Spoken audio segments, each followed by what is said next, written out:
شروع اللہ کا نام لے کر جو بڑا مہربان نہایت رحم والا ہے۔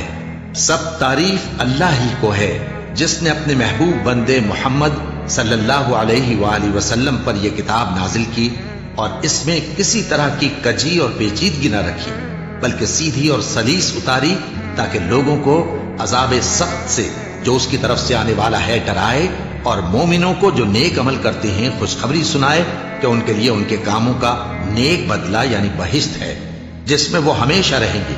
اور ان لوگوں کو بھی ڈرائے جو کہتے ہیں کہ اللہ نے کسی کو بیٹا بنا لیا ہے۔ ان کو اس بات کا کچھ بھی علم نہیں اور نہ ان کے باپ دادا ہی کو تھا۔ یہ بڑی سخت بات ہے جو ان کے منہ سے نکلتی ہے، اور کچھ شک نہیں کہ یہ جو کچھ کہتے ہیں محض جھوٹ ہے۔ اے پیغمبر، اگر یہ اس کلام پر ایمان نہ لائیں تو شاید تم ان کے پیچھے رنج کر کر کے اپنے تئیں ہلاک کر دو گے۔ جو چیز زمین پر ہے ہم نے اس کو زمین کے لیے زینت بنایا ہے تاکہ لوگوں کی آزمائش کریں کہ ان میں کون اچھے عمل کرنے والا ہے، اور جو چیز زمین پر ہے ہم اس کو نابود کر کے بنجر میدان کر دیں گے۔ کیا تم خیال کرتے ہو کہ غار اور لوح والے ہماری نشانیوں میں سے عجیب تھے؟ جب وہ نوجوان غار میں جا رہے تو کہنے لگے کہ اے ہمارے پروردگار، ہم پر اپنے ہاں سے رحمت نازل فرما اور ہمارے کام میں درستی کے سامان مہیا کر۔ تو ہم نے غار میں کئی سال تک ان کے کانوں پر نیند کا پردہ ڈالے رکھا، یعنی ان کو سلائے رکھا، پھر ان کو جگہ اٹھایا تاکہ معلوم کریں کہ جتنی مدت وہ غار میں رہے دونوں جماعتوں میں سے اس کی مقدار کس کو خوب یاد ہے۔ ہم ان کے حالات تم سے صحیح صحیح بیان کرتے ہیں۔ وہ کئی نوجوان تھے جو اپنے پروردگار پر ایمان لائے تھے، اور ہم نے ان کو اور زیادہ ہدایت دی تھی اور ان کے دلوں کو مربوط یعنی مضبوط کر دیا۔ جب وہ اٹھ کھڑے ہوئے تو کہنے لگے کہ ہمارا پروردگار آسمانوں اور زمین کا مالک ہے، ہم اس کے سوا کسی کو معبود سمجھ کر نہ پکاریں گے۔ اگر ایسا کیا تو اس وقت ہم نے بے عقلی کی بات کی۔ ان ہماری قوم کے لوگوں نے اس کے سوا اور معبود بنا رکھے ہیں، بھلا یہ ان کے معبود ہونے پر کوئی کھلی دلیل کیوں نہیں لاتے؟ تو اس سے زیادہ کون ظالم ہے جو اللہ پر جھوٹ باندھے؟ اور جب تم نے ان مشرکوں سے اور جن کی یہ اللہ کے سوا عبادت کرتے ہیں ان سے کنارہ کر لیا ہے تو غار میں چل رہو، تمہارا پروردگار تمہارے لیے اپنی رحمت وسیع کر دے گا اور تمہارے کاموں میں آسانی کے سامان مہیا کرے گا۔ اور جب سورج نکلے تو تم دیکھو کہ دھوپ ان کے غار سے داہنی طرف سمٹ جائے، اور جب غروب ہو تو ان سے بائیں طرف کترا جائے، اور وہ اس غار کے کشادہ حصے میں تھے۔ یہ اللہ کی نشانیوں میں سے ہیں، جس کو اللہ ہدایت دے وہ ہدایت یاب ہے، اور جس کو گمراہ رہنے دے تو تم اس کے لیے کوئی دوست راہ بتانے والا نہ پاؤ گے۔ اور تم ان کے متعلق خیال کرو کہ وہ جاگ رہے ہیں حالانکہ وہ سوتے ہیں، اور ہم ان کو دائیں اور بائیں کروٹ بدلاتے تھے، اور ان کا کتا چوکھٹ پر دونوں ہاتھ پھیلائے ہوئے تھا۔ اگر تم ان کو جھانک کر دیکھتے تو پیٹ پھیر کر بھاگ جاتے اور ان سے دہشت میں آ جاتے۔ اور اسی طرح ہم نے ان کو اٹھایا تاکہ آپس میں ایک دوسرے سے دریافت کریں۔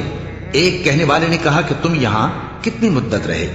انہوں نے کہا کہ 1 دن یا اس سے بھی کم۔ انہوں نے کہا کہ جتنی مدت تم رہے ہو تمہارا پروردگار ہی اس کو خوب جانتا ہے،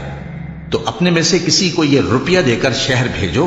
وہ دیکھے کہ نفیس کھانا کون سا ہے تو اس میں سے کھانا لے آئے، اور احتیاط سے آئے جائے اور تمہارا حال کسی کو نہ بتائے۔ اگر وہ تم پر دسترس پا لیں گے تو تمہیں سنسار کر دیں گے یا پھر اپنے مذہب میں داخل کر لیں گے، اور اس وقت تم کبھی فلاح نہیں پاؤ گے۔ اور اسی طرح ہم نے لوگوں کو ان کے حال سے خبردار کر دیا تاکہ وہ جانیں کہ اللہ کا وعدہ سچا ہے، اور یہ کہ قیامت جس کا وعدہ کیا جاتا ہے اس میں کچھ شک نہیں۔ اس وقت لوگ ان کے بارے میں باہم جھگڑنے لگے اور کہنے لگے کہ ان کے غار پر عمارت بنا دو۔ ان کا پروردگار ان کے حال سے خوب واقف ہے۔ جو لوگ ان کے معاملے میں غلبہ رکھتے تھے وہ کہنے لگے کہ ہم ان کے غار پر مسجد بنائیں گے۔ بعض لوگ اٹکل پچو کہیں گے کہ وہ 3 تھے اور چوتھا ان کا کتا تھا، اور بعض کہیں گے کہ وہ 5 تھے اور چھٹا ان کا کتا تھا، اور بعض کہیں گے کہ وہ 7 تھے اور 8واں ان کا کتا تھا۔ کہہ دو کہ میرا پروردگار ہی ان کے شمار سے خوب واقف ہے، ان کو جانتے بھی ہیں تو تھوڑے ہی لوگ جانتے ہیں۔ تو تم ان کے معاملے میں بحث نہ کرنا مگر سرسری سی بحث، اور نہ ان کے بارے میں ان میں سے کسی سے کچھ دریافت ہی کرنا، اور کسی کام کی نسبت نہ کہنا کہ میں اسے کل کر دوں گا، مگر انشاءاللہ کہہ کر یعنی اگر اللہ چاہے تو کر دوں گا۔ اور جب اللہ کا نام لینا بھول جاؤ تو یاد آنے پر لے لو، اور کہہ دو کہ امید ہے کہ میرا پروردگار مجھے اس سے بھی زیادہ ہدایت کی باتیں بتائے۔ اور اصحاب کہف اپنے غار میں 9 اوپر 300 سال رہے۔ کہہ دو کہ جتنی مدت وہ رہے اسے اللہ ہی خوب جانتا ہے، اسی کو آسمان اور زمین کی پوشیدہ باتیں معلوم ہیں، وہ کیا خوب دیکھنے والا اور کیا خوب سننے والا ہے۔ اس کے سوا ان کا کوئی کارساز نہیں، اور نہ وہ اپنے حکم میں کسی کو شریک کرتا ہے۔ اور اپنے پروردگار کی کتاب کو جو تمہارے پاس بھیجی جاتی ہے پڑھتے رہا کرو، اس کی باتوں کو کوئی بدلنے والا نہیں، اور اس کے سوا تم کہیں پناہ بھی نہیں پاؤ گے۔ اور جو لوگ صبح و شام اپنے پروردگار کو پکارتے اور اس کی خوشنودی کے طالب ہیں، ان کے ساتھ صبر کرتے رہو، اور تمہاری نگاہیں ان میں سے گزر کر اور طرف نہ دوڑیں کہ تم دنیاوی زندگی کی رونقوں کے خواستگار ہو جاؤ۔ اور جس شخص کے دل کو ہم نے اپنی یاد سے غافل کر دیا ہے اور وہ اپنی خواہش کی پیروی کرتا ہے اور اس کا کام حد سے بڑھ گیا ہے، اس کا کہا نہ ماننا۔ اور کہہ دو کہ لوگوں، یہ قرآن تمہارے پروردگار کی طرف سے برحق ہے، تو جو چاہے ایمان لائے اور جو چاہے کافر رہے۔ ہم نے ظالموں کے لیے دوزخ کی آگ تیار کر رکھی ہے جس کی قناتیں ان کو گھیر رہی ہوں گی، اور اگر فریاد کریں گے تو ایسے کھولتے ہوئے پانی سے ان کی داد رسی کی جائے گی جو پگھلے ہوئے تانبے کی طرح گرم ہوگا اور جو ان کے چہروں کو بھون ڈالے گا۔ ان کے پینے کا پانی بھی برا اور آرام گاہ بھی بری۔ اور جو ایمان لائے اور کام بھی نیک کرتے رہے تو ہم نیک کام کرنے والوں کا اجر ضائع نہیں کرتے۔ ایسے لوگوں کے لیے ہمیشہ رہنے کے باغ ہیں جن میں ان کے محلوں کے نیچے نہریں بہ رہی ہیں، ان کو وہاں سونے کے کنگن پہنائے جائیں گے، اور وہ باریک دیبا اور اطلس کے سبز کپڑے پہنا کریں گے، اور تختوں پر تکیے لگا کر بیٹھا کریں گے۔ کیا خوب بدلہ اور کیا خوب آرام گاہ ہے۔ اور ان سے 2 شخصوں کا حال بیان کرو جن میں سے ایک کو ہم نے انگور کے 2 باغ عنایت کیے تھے اور ان کے گردا گرد کھجوروں کے درخت لگا دیے تھے اور ان کے درمیان کھیتی پیدا کر دی تھی۔ دونوں باغ کثرت سے پھل لاتے اور اس کی پیداوار میں کسی طرح کی کمی نہ ہوتی، اور دونوں میں ہم نے ایک نہر بھی جاری کر رکھی تھی، اور اس طرح اس شخص کو ان کی پیداوار ملتی رہتی تھی۔ تو ایک دن جبکہ وہ اپنے دوست سے باتیں کر رہا تھا، کہنے لگا کہ میں تم سے مال و دولت میں بھی زیادہ ہوں اور جتھے اور جماعت کے لحاظ سے بھی زیادہ عزت والا ہوں، اور ایسی شیخیوں سے اپنے حق میں ظلم کرتا ہوا اپنے باغ میں داخل ہوا۔ کہنے لگا کہ میں نہیں خیال کرتا کہ یہ باغ کبھی تباہ ہو، اور نہ خیال کرتا ہوں کہ قیامت برپا ہو، اور اگر میں اپنے پروردگار کی طرف لوٹایا بھی جاؤں تو وہاں ضرور اس سے اچھی جگہ پاؤں گا۔ تو اس کا دوست جو اس سے گفتگو کر رہا تھا کہنے لگا کہ کیا تم اس ذات سے کفر کرتے ہو جس نے تم کو مٹی سے پیدا کیا، پھر نطفے سے، پھر تمہیں پورا آدمی بنایا؟ مگر میں تو یہ کہتا ہوں کہ اللہ ہی میرا پروردگار ہے، اور میں اپنے پروردگار کے ساتھ کسی کو شریک نہیں کرتا۔ اور جب تم اپنے باغ میں داخل ہوئے تو تم نے ماشاء اللہ لا قوت الا باللہ کیوں نہ کہا؟ اگر تم مجھے مال و اولاد میں اپنے سے کمتر دیکھتے ہو تو عجب نہیں کہ میرا پروردگار مجھے تمہارے باغ سے بہتر عطا فرمائے، اور تمہارے اس باغ پر آسمان سے آفت بھیج دے تو وہ صاف میدان ہو جائے، یا اس باغ کی نہر کا پانی گہرائی میں اتر جائے تو پھر تم اسے تلاش نہ کر سکو،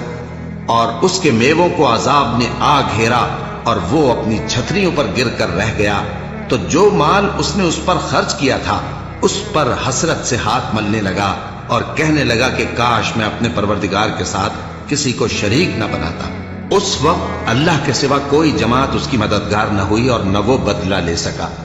یہاں سے ثابت ہوا کہ حکومت سب اللہ کی ہے، جو معبود برحق ہے وہی بہترین ثواب عطا کرنے والا اور بہترین انجام لانے والا ہے۔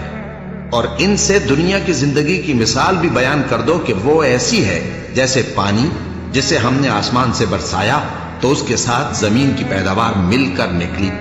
پھر وہ چورا چورا ہو گئی کہ ہوائیں اسے اڑاتی پھرتی ہیں، اور اللہ تو ہر چیز پر قدرت رکھتا ہے۔ مال اور بیٹے تو دنیا کی زندگی کی رونق و زینت ہیں، اور نیکیاں جو باقی رہنے والی ہیں وہ ثواب کے لحاظ سے تمہارے پروردگار کے ہاں بہت اچھی اور امید کے لحاظ سے بہت بہتر ہے۔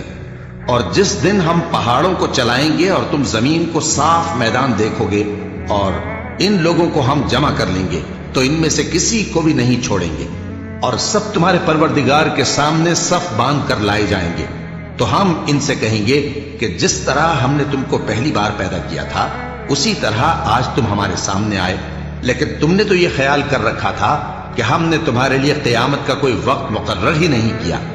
اور اعمال کی کتاب کھول کر رکھی جائے گی تو تم گناہگاروں کو دیکھو گے کہ جو کچھ اس میں لکھا ہوگا اس سے ڈر رہے ہوں گے اور کہیں گے ہائے شامت، یہ کیسی کتاب ہے کہ نہ چھوٹی بات کو چھوڑتی ہے نہ بڑی کو، کوئی بات بھی نہیں مگر اسے لکھ رکھا ہے، اور جو جو عمل کیے ہوں گے سب کو حاضر پائیں گے، اور تمہارا پروردگار کسی پر ظلم نہیں کرے گا۔ اور جب ہم نے فرشتوں کو حکم دیا کہ آدم کو سجدہ کرو تو سب نے سجدہ کیا مگر ابلیس نے نہ کیا، وہ جنات میں سے تھا تو اپنے پروردگار کے حکم سے باہر ہو گیا۔ کیا تم اس کو اور اس کی اولاد کو میرے سوا دوست بناتے ہو، حالانکہ وہ تمہارے دشمن ہیں، اور شیطان کی دوستی ظالموں کے لیے اللہ کی دوستی کا برا بدل ہے۔ میں نے ان کو نہ تو آسمانوں اور زمین کے پیدا کرنے کے وقت بلایا تھا اور نہ خود ان کے پیدا کرنے کے وقت، اور میں ایسا نہ تھا کہ گمراہ کرنے والوں کو مددگار بناتا۔ اور جس دن اللہ فرمائے گا کہ اب میرے شریکوں کو جن کی نسبت تم معبود ہونے کا گمان رکھتے تھے بلاؤ، تو وہ ان کو بلائیں گے مگر وہ ان کو کچھ جواب نہ دیں گے، اور ہم ان کے درمیان ہلاکت کی ایک جگہ بنا دیں گے، اور گناہگار لوگ دوزخ کو دیکھیں گے تو یقین کر لیں گے کہ وہ اس میں پڑنے والے ہیں اور اس سے بچنے کا کوئی راستہ نہ پائیں گے۔ اور ہم نے اس قرآن میں لوگوں کے سمجھانے کے لیے طرح طرح کی مثالیں بیان فرمائی ہیں، لیکن انسان سب چیزوں سے بڑھ کر جھگڑالو ہے، اور لوگوں کے پاس جب ہدایت آ گئی تو ان کو کس چیز نے منع کیا کہ ایمان لائیں اور اپنے پروردگار سے بخشش مانگیں، بجز اس کے کہ اس بات کے منتظر ہوں کہ انہیں بھی پہلوں کا سا معاملہ پیش آئے یا ان پر عذاب سامنے سے آ جائے۔ اور ہم جو پیغمبروں کو بھیجا کرتے ہیں تو صرف اس لیے کہ لوگوں کو اللہ کی نعمتوں کی خوشخبریاں سنائیں اور عذاب سے ڈرائیں، اور جو کافر ہیں وہ باطل کی مدد سے جھگڑا کرتے ہیں تاکہ اس سے حق کو پھسلا دیں، اور انہوں نے ہماری آیتوں کو اور جس چیز سے ان کو ڈرایا جاتا ہے اسے ہنسی بنا لیا ہے۔ اور اس سے بڑھ کر ظالم کون، جس کو اس کے پروردگار کی آیات کے ذریعے سمجھایا گیا تو اس نے ان سے منہ پھیر لیا، اور جو اعمال وہ آگے کر چکا اس کو بھول گیا۔ ہم نے ان کے دلوں پر پردے ڈال دیے کہ اسے سمجھ نہ سکیں، اور کانوں میں ثقل پیدا کر دیا ہے کہ سن نہ سکیں، اور اگر تم ان کو رستے کی طرف بلاؤ تو کبھی رستے پر نہ آئیں گے، اور تمہارا پروردگار بخشنے والا صاحب رحمت ہے۔ اگر وہ ان کے کرتوتوں پر ان کو پکڑنے لگے تو ان پر جھٹ عذاب بھیج دے، مگر ان کے لیے ایک وقت مقرر کر رکھا ہے کہ اس کے عذاب سے کوئی پناہ کی جگہ نہ پائیں گے۔ اور یہ بستیاں جو ویران پڑی ہیں، جب انہوں نے کفر کر کے ظلم کیا تو ہم نے ان کو تباہ کر دیا، اور ان کی تباہی کے لیے ایک وقت مقرر کر دیا تھا۔ اور جب موسیٰ نے اپنے شاگرد سے کہا کہ جب تک میں دو دریاؤں کے ملنے کی جگہ نہ پہنچ جاؤں ٹلنے کا نہیں، خاص صدیوں چلتا رہوں، پھر جب وہ دونوں ان دریاؤں کے سنگم پر پہنچے تو اپنی مچھلی بھول گئے، پھر اس مچھلی نے دریا میں سرنگ کی طرح اپنا راستہ بنا لیا۔ جب آگے چلے تو موسیٰ نے اپنے شاگرد سے کہا کہ ہمارا کھانا لاؤ، اس سفر سے ہم کو بہت تکان ہو گئی ہے۔ اس نے کہا کہ بھلا آپ نے دیکھا کہ جب ہم نے اس چٹان کے پاس آرام کیا تھا تو میں مچھلی وہیں بھول گیا، اور مجھے آپ سے اس کا ذکر کرنا شیطان نے بھلا دیا، اور اس مچھلی نے عجیب طرح سے دریا میں اپنا راستہ بنایا۔ موسیٰ نے کہا یہی تو وہ مقام ہے جسے ہم تلاش کرتے تھے، تو وہ اپنے پاؤں کے نشان دیکھتے دیکھتے لوٹ گئے۔ وہاں انہوں نے ہمارے بندوں میں سے ایک بندہ دیکھا جس کو ہم نے اپنے ہاتھ سے رحمت خاص سے نوازا تھا اور اپنے پاس سے ایک خاص علم بخشا تھا۔ موسیٰ نے ان سے جن کا نام خضر تھا کہا کہ جو علم اللہ کی طرف سے آپ کو سکھایا گیا ہے، اگر آپ اس میں سے مجھے کچھ بھلائی کی باتیں سکھائیں تو میں آپ کے ساتھ رہوں۔ خضر نے کہا کہ تم میرے ساتھ رہ کر صبر نہیں کر سکو گے، اور جس بات کی تمہیں خبر ہی نہیں اس پر صبر کر بھی کیسے سکتے ہو؟ موسیٰ نے کہا اللہ نے چاہا تو آپ مجھے صابر پائیے گا، اور میں آپ کے ارشاد کے خلاف نہیں کروں گا۔ خضر نے کہا اگر تم میرے ساتھ رہنا چاہو تو شرط یہ ہے مجھ سے کوئی بات نہ پوچھنا جب تک میں خود اس کا ذکر تم سے نہ کروں۔ تو دونوں چل پڑے، یہاں تک کہ جب کشتی میں سوار ہوئے تو خضر نے کشتی کو پھاڑ ڈالا۔ موسیٰ نے کہا کیا آپ نے اس کو اس لیے پھاڑا ہے کہ سواروں کو غرق کر دی؟ یہ تو آپ نے بڑی عجیب بات کی۔ خضر نے کہا کیا میں نے نہیں کہا تھا کہ تم میرے ساتھ صبر نہ کر سکو گے؟ موسیٰ نے کہا کہ جو بھول مجھ سے ہوئی اس پر مواخذہ نہ کیجیے اور میرے معاملے میں مجھ پر مشکل نہ ڈالیے۔ پھر دونوں چلے، یہاں تک کہ رستے میں ایک لڑکا ملا تو خضر نے اسے مار ڈالا۔ موسیٰ نے کہا کہ آپ نے ایک بے گناہ شخص کو ناحق بغیر قصاص کے مار ڈالا، یہ تو آپ نے بری بات کی۔ خضر نے کہا کیا میں نے نہیں کہا تھا کہ تم سے میرے ساتھ صبر نہیں ہو سکے گا؟ انہوں نے کہا کہ اگر میں اس کے بعد پھر کوئی بات پوچھوں یعنی اعتراض کروں تو مجھے اپنے ساتھ نہ رکھیے گا کہ آپ میری طرف سے عذر کے قبول کرنے میں حد کو پہنچ گئے ہیں۔ پھر دونوں چلے، یہاں تک کہ گاؤں والوں کے پاس پہنچے اور ان سے کھانا طلب کیا۔ انہوں نے ان کی ضیافت کرنے سے انکار کیا۔ پھر انہوں نے وہاں ایک دیوار دیکھی جو گرا چاہتی تھی، تو خضر نے اس کو سیدھا کر دیا۔ موسیٰ نے کہا کہ اگر آپ چاہتے تو ان سے اس کا معاوضہ لے لیتے تاکہ کھانے کا کام چلتا۔ خضر نے کہا کہ اب مجھ میں اور تم میں علیحدگی، مگر جن باتوں پر تم صبر نہ کر سکے میں ان کا تمہیں بھید بتائے دیتا ہوں کہ وہ جو کشتی تھی غریب لوگوں کی تھی جو دریا میں محنت کر کے یعنی کشتیاں چلا کر گزارا کرتے تھے، اور ان کے سامنے کی طرف ایک بادشاہ تھا جو ہر اچھی کشتی کو زبردستی چھین لیتا تھا۔ تو میں نے چاہا کہ اسے عیبدار کر دوں تاکہ وہ اسے غصب نہ کر سکے، اور وہ جو لڑکا تھا اس کے ماں باپ دونوں مومن تھے۔ ہمیں اندیشہ ہوا کہ وہ بڑا ہو کر بد کردار ہوگا تو کہیں ان کو سرکشی اور کفر میں نہ پھنسا دے، تو ہم نے چاہا کہ ان کا پروردگار اس کی جگہ ان کو اور بچہ عطا فرمائے جو اخلاقی پاکیزگی میں بہتر اور محبت میں زیادہ قریب ہو۔ اور وہ جو دیوار تھی سو 2 یتیم لڑکوں کی تھی جو شہر میں رہتے تھے، اور اس کے نیچے ان کا خزانہ دفن تھا، اور ان کا باپ ایک نیک آدمی تھا۔ تو تمہارے پروردگار نے چاہا کہ وہ اپنی جوانی کو پہنچ جائیں اور پھر اپنا خزانہ نکالے۔ یہ تمہارے پروردگار کی مہربانی ہے، اور یہ کام میں نے اپنی طرف سے نہیں کیے، یہ ان باتوں کی حقیقت ہے جن پر تم صبر نہ کر سکے۔ اور تم سے ذوالقرنین کے بارے میں دریافت کرتے ہیں، کہہ دو کہ میں اس کا کسی قدر حال تمہیں پڑھ کر سناتا ہوں۔ ہم نے اس کو زمین میں بڑا اقتدار دیا تھا اور ہر طرح کا سامان اس کو عطا کیا تھا، تو اس نے ایک سفر کا سامان کیا، یہاں تک کہ جب سورج کے غروب ہونے کی جگہ پہنچا تو اسے ایسا پایا کہ ایک کیچڑ والے چشمے میں ڈوب رہا ہے، اور اس چشمے کے پاس ایک قوم دیکھی۔ ہم نے کہا ذوالقرنین تم ان کو خواہ تکلیف دو خواہ ان کے بارے میں بھلائی اختیار کرو، دونوں باتوں کی تم کو قدرت ہے۔ ذوالقرنین نے کہا کہ جو کفر و بدکرداری سے ظلم کرے گا اسے ہم سزا دیں گے، پھر وہ اپنے پروردگار کی طرف لوٹایا جائے گا تو وہ بھی اسے بڑا عذاب دے گا، اور جو ایمان لائے گا اور عمل نیک کرے گا اس کے لیے بہت اچھا بدلہ ہے، اور ہم اپنے معاملے میں اس سے نرم بات کہیں گے۔ پھر اس نے ایک اور سامان سفر کیا، یہاں تک کہ سورج کے طلوع ہونے کے مقام پر پہنچا تو دیکھا کہ وہ ایسے لوگوں پر طلوع ہوتا ہے جن کے لیے ہم نے دھوپ سے بچاؤ کی کوئی اوٹ نہیں بنائی تھی۔ حقیقت یوں ہی تھی، اور جو کچھ اس کے پاس تھا ہم کو سب کی خبر تھی۔ پھر اس نے ایک اور سفر کا سامان کیا، یہاں تک کہ 2 اونچے سیدھے پہاڑوں کے درمیان پہنچا تو دیکھا کہ ان کے اس طرف کچھ لوگ ہیں کہ بات کو سمجھ نہیں سکتے۔ ان لوگوں نے کہا کہ اے ذوالقرنین، یاجوج اور ماجوج اس علاقے میں فساد کرتے رہتے ہیں، بھلا ہم آپ کے لیے خرچ کا انتظام کر دیں کہ آپ ہمارے اور ان کے درمیان ایک دیوار کھینچ دیں۔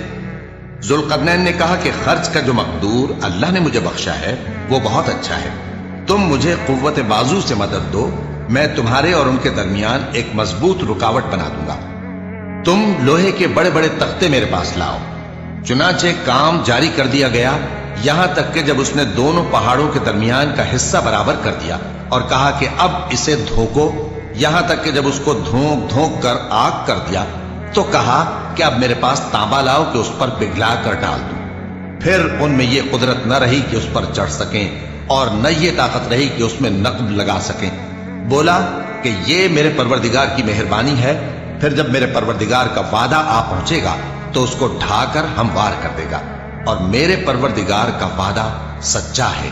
اس روز ہم ان کو چھوڑ دیں گے کہ روئے زمین پر پھیل کر ایک دوسرے میں گھس جائیں گے، اور سور پھونکا جائے گا تو ہم سب کو جمع کر لیں گے، اور اس روز ہم جہنم کو کافروں کے سامنے لائیں گے جن کی آنکھیں میری یاد سے پردے میں تھیں اور وہ سننے کی طاقت نہیں رکھتے تھے۔ اب کیا کافر یہ خیال کرتے ہیں کہ وہ میرے بندوں کو میرے سوا اپنا کارساز بنائیں گے تو میں خفا نہیں ہوں گا؟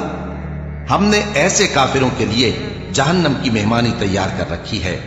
کہہ دو کہ ہم تمہیں ایسے لوگ بتائیں جو اعمال کے لحاظ سے بڑے نقصان میں ہیں۔ یہ وہ لوگ ہیں جن کی دوڑ دھوپ دنیا کی زندگی میں برباد ہو گئی اور وہ یہ سمجھے ہوئے ہیں کہ وہ اچھے کام کر رہے ہیں۔ یہ وہ لوگ ہیں جنہوں نے اپنے پروردگار کی آیتوں کو نہ مانا اور اس کے سامنے جانے سے انکار کیا